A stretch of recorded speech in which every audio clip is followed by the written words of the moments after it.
বছরের মাধ্যমিক পরীক্ষার্থীদের জন্য আজকের এই ভিডিওটি করা হয়েছে, যেখানে ইতিহাসের কোন 2 নম্বরের প্রশ্নগুলো এবছরে ইম্পর্টেন্ট সেগুলো নিয়ে আলোচনা করব।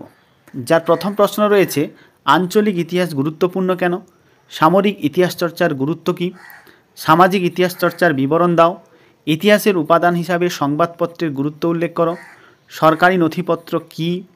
সংবাদপত্র ও সামরিক পত্রের মধ্যে পার্থক্য লেখো। ভারতবর্ষীয় ব্রাহ্ম সমাজ বিভক্ত হয়েছিল কেন?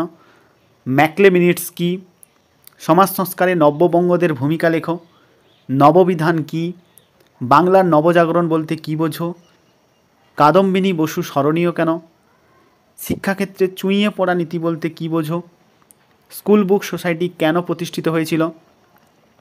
দুদু মিয়া স্মরণীয় কেন? নীল বিদ্রোহে হরিশ্চন্দ্র মুখোপাধ্যায়ের ভূমিকা লেখো। সন্ন্যাসী ফকির বিদ্রোহ ব্যর্থ হয়েছিল কেন?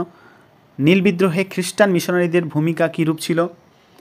ফরাজি আন্দোলন কি নিছক ধর্মীয় আন্দোলন ছিল? ফরাজি আন্দোলন ব্যর্থ হয়েছিল কেন? তিতুমির স্মরণীয় কেন? দক্ষিণ পশ্চিম সীমান্ত এজেন্সি কেন গড়ে তোলা হয়েছিল? চুয়াট বিদ্রোহের গুরুত্ব লেখো। মহারানী ঘোষণাপত্রের 2টি উদ্দেশ্য লেখো। জমিদার সভা ও ভারত সভার মধ্যে 2টি পার্থক্য লেখো। ল্যান্ড হোল্ড সোসাইটি বা জমিদার সভার উদ্দেশ্য লেখো। নবগোপাল মিত্র কে ছিলেন? বিজ্ঞান শিক্ষার বিকাশে আইএসসিএসের ভূমিকা উল্লেখ করো। বিশ্বভারতী প্রতিষ্ঠার উদ্দেশ্যগুলি লেখো।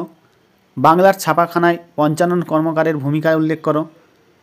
চার্লস উইলকিনসন কেন বিখ্যাত?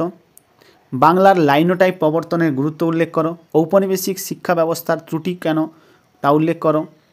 লর্ড হাজিন্সের শিক্ষা বিষয়ে নির্দেশনামাগুলি উল্লেখ করো। জাতীয় শিক্ষা পরিষদ কেন প্রতিষ্ঠিত হয়? গ্রামীণ শিল্প ও বৃত্তির শিক্ষার প্রসারে রবীন্দ্রনাথের অবদান কীরূপ ছিল? ভারতীয় জাতীয়তাবাদী ইতিহাসে 1911 খ্রিস্টাব্দের গুরুত্বপূর্ণ। বাংলার সংস্কৃতি জীবনে ছাপাখানার বিকাশ কতটা প্রভাব ছিল তা উল্লেখ করো।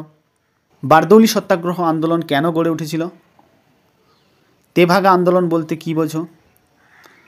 মাদারিপাসি কে ছিলেন? মোপলা বিদ্রোহের গুরুত্ব কী ছিল? রশিদ আলী দিবস কেন পালিত হয়? দলিত কাদের বলা হয়? অ্যান্টি সার্কুলার সোসাইটি কেন প্রতিষ্ঠিত হয়? নারী সমাজ কেন অরন্ধন পালন করেছিল? আলুরি সীতারাম রাজ্জু কে ছিলেন? মিরাট ষড়যন্ত্র মামলা কী?